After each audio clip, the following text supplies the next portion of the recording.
الحمد لله وكفى وصلاة وسلاما على عباده الذين اصطفى. وبعد،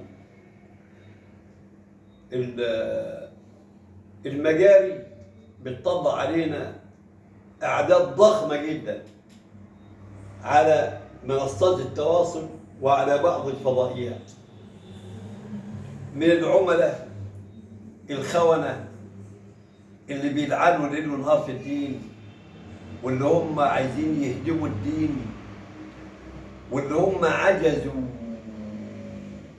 كما عجز الذين سبقوهم، لأن الدين دين الله، ولأن الدين منتصر، ولأن الله أذن لدينه أن يمكن له في الأرض وأن يفتح له قلوب الناس. ده عادل نعمان. عادل نعمان بيحلف بإيه؟ وما يعرفش حاجة اسمها قرآن، ولا يعرف حاجة اسمها قسم بالله. ده بيحلف بالعشرة، زي المرة اللي بتقول شبكة العشرة.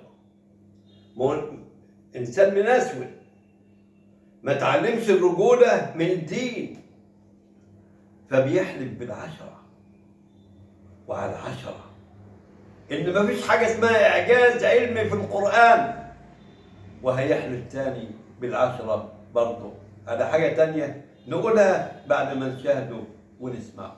هناك إعجاز علمي في القرآن وأختم بالعشرة، وليس هناك طب نبوي وأختم بالعشرين. المغبون بيحلف بالعشرة إن ما فيش حاجة اسمها إعجاز علمي في القرآن، علما بأن أول آيات أنزلت على قلب النبي في غار حراء كان فيها الإعجاز. اقرأ باسم ربك الذي خلق، خلق الإنسان من علق. يرد علينا يقول ما معنى العلق؟ وما معنى كلمة علقة؟ وهل كان العرب يعرفون هذا الاسم أم لا؟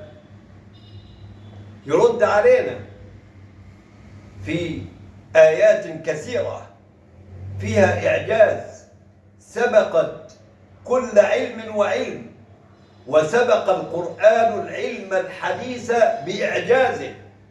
والله عز وجل وسيظل القرآن الكريم معجزا، سنريهم آياتنا في الآفاق وفي أنفسهم حتى يتبين لهم أنه الحق. ده بيحلف بالعشرة كمان وعلى عشرة تاني زي ما قلت كده، زي النسوان اللي بتقول والعشرة دول بيحلف إن مفيش حاجة اسمها طب نبوي. نعم.